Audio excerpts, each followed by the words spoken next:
সবাই হাল খাতানোর খাতা নিয়ে যাচ্ছেন, আমি হাল ফেরানোর খাতাতে সিঁদুর লাগিয়ে নিয়ে এলাম। নববর্ষের সকালে তমলুকে শোভাযাত্রায় শুভেন্দু অধিকারী।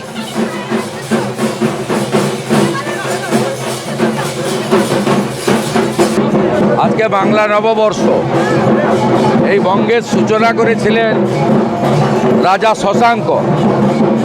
আজকের দিনে জয় শশাঙ্ক জয় বঙ্গ, মঙ্গলগড় প্রতিষ্ঠা হবে এবং সবাই নিজের হাল ফেরানোর কথা বলার সাথে সাথে রাজ্যের হাল ফেরানোর প্রার্থনা করুন। এই রাজ্য বেহাল, হিন্দু পলায়ন হচ্ছে,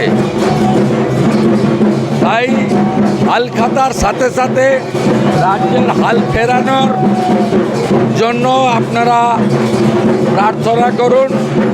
আমরা ঐতিহ্যবাহী শ্রী চৈতন্যদেবের প্রভুর স্পর্শে যে মহাপ্রভুর মন্দির, সেখান থেকে প্রভাতী শোভাযাত্রা শুরু করেছি। মঙ্গলঘট, তুলসী রানী, মৃদঙ্গ, ঢাক, খঞ্জনি, সনাতন হিন্দু রীতিনীতি মেনে এই শোভাযাত্রা এগিয়ে যাচ্ছে। মা আমার সাথে আছে, মায়ের আশীর্বাদেই এখান থেকে আমি দুবার এমপি হয়েছি। মা বর্গভীমার প্রচুর আশীর্বাদ আমার উপর আছে এবং এখানকার অধিকারী পরিবার আমার আত্মীয়। এখানে আমি সাংসদ হওয়ার পরে পুকুর সংস্কার, পাড় বাঁধানো, একাধিক মায়ের সেবা দান করার কাজ আমাকে করার সুযোগ দিয়েছে। বাইকে আগুন, ভাঙচুর চালিয়ে উল্টে দেওয়া হয় কলকাতা পুলিশের ভ্যান। ভাঙড়ের বালিকাদায় রাস্তায় গাছের গুঁড়ি ফেলে বিক্ষোভ, বাঁশে লাগানো পেরেক দিয়ে ভাঙড়ে তাণ্ডব। কলকাতায় আসার পথে আইএসএফ সমর্থকদের পুলিশের বাধার অভিযোগে তুলকালা। পূর্ব ঘোষিত কর্মসূচি, তাও এড়ানো গেল না হিংসা। কিভাবে নির্বিচারে তাণ্ডবের সুযোগ পেল দুষ্কৃতীরা, উঠছে এই প্রশ্ন। মুর্শিদাবাদের পর ভাঙড়েও অশান্তির আগুন, গ্রেফতার করা হয়েছে ৮ জনকে। ধৃতদের বিরুদ্ধে একাধিক ধারায় মামলা রুজু হয়েছে।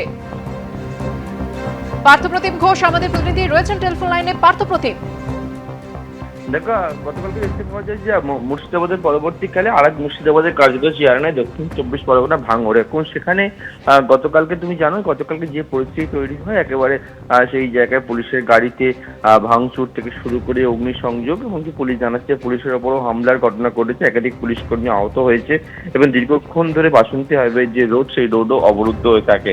এবং এই ঘটনাকে পরবর্তীকালে পুলিশ জানাচ্ছে ঘটনার সময় দুজনকে প্রথমে আটক করা হয়েছিল এবং রাতভর বিভিন্ন জায়গায় তল্লাশি অভিযান চালিয়ে মোট ৮ জনকে পুলিশ জানাচ্ছে তারা গ্রেপ্তার করেছে এবং তাদের বিরুদ্ধে একাধিক জামিন অযোগ্য ধারায় মামলা রুজু করা হয়েছে। গতকাল ওয়াকআউট সংশোধনী বিলের প্রতিবাদ এবং সেখানে আইএসএফ কর্মী সমর্থকরা তারা কলকাতার উদ্দেশ্যে রওনা হওয়া আসছিল এবং সেক্ষেত্রে পুলিশ যখন তাদেরকে আটকায় এবং তারপরই পরিস্থিতি কিন্তু বদল লক্ষ্য করা যায়। এবং প্রথমে বাসন্তী হাইওয়ে, সেখানে অবরোধ করেন আইএসএফ এর কর্মী সমর্থকরা এবং এর পরবর্তীকালে পুলিশ যখন সেই অবরোধ হটাতে যায়, তারপরে কিছুক্ষণের মধ্যে সেই অবরোধ সরে গিয়ে দেখা যায় সোনপুর বাজার ভাঙড়ে, সেখানে রণক্ষেত্রের চেয়ার নেয় এবং পুলিশের একের পর এক মোটর বাইকে আগুন লাগিয়ে দেওয়া হয়। পুলিশের যে ভ্যান রয়েছে সেই ভ্যান সম্পূর্ণ উল্টে দিয়ে তাতেও অগ্নিসংযোগের চেষ্টা পর্যন্ত করা হয়। তবে পুলিশ জানাচ্ছে গোটা ঘটনার পিছনে কোনো পরিকল্পনা রয়েছিল বলে তারা মনে করছেন, কারণ এবং সেই মতোই যাদেরকে ইতিমধ্যে গ্রেপ্তার করে তাদেরকে জিজ্ঞাসাবাদ করা হচ্ছে এবং বাকিদের খোঁজও কিন্তু তল্লাশি অভিযান চালানো হচ্ছে। এলাকায় কারা কারা এই ঘটনার সঙ্গে যুক্ত ছিল, তবে পুলিশ জানাচ্ছে বেশ কয়েকজন পুলিশ কর্মীও এই ঘটনায় আহত হয়েছেন এবং এই ঘটনায় মোট এখনো পর্যন্ত ৮ জন গ্রেপ্তার করা হয়েছে এবং বাকিদের ক্ষেত্রে তল্লাশি চালানো হচ্ছে। গতকালকে ভাঙড়ের যে পরিস্থিতি দেখেছো, এখন উত্তপ্ত হয়ে ওঠে এবং সেই ঘটনার পরে পুলিশ জানাচ্ছে ৮ জনের গ্রেপ্তার করা হয়েছে এবং তাদের বিরুদ্ধে একাধিক জামিন অযোগ্য দ্বারা মামলা রুজু করা হয়েছে।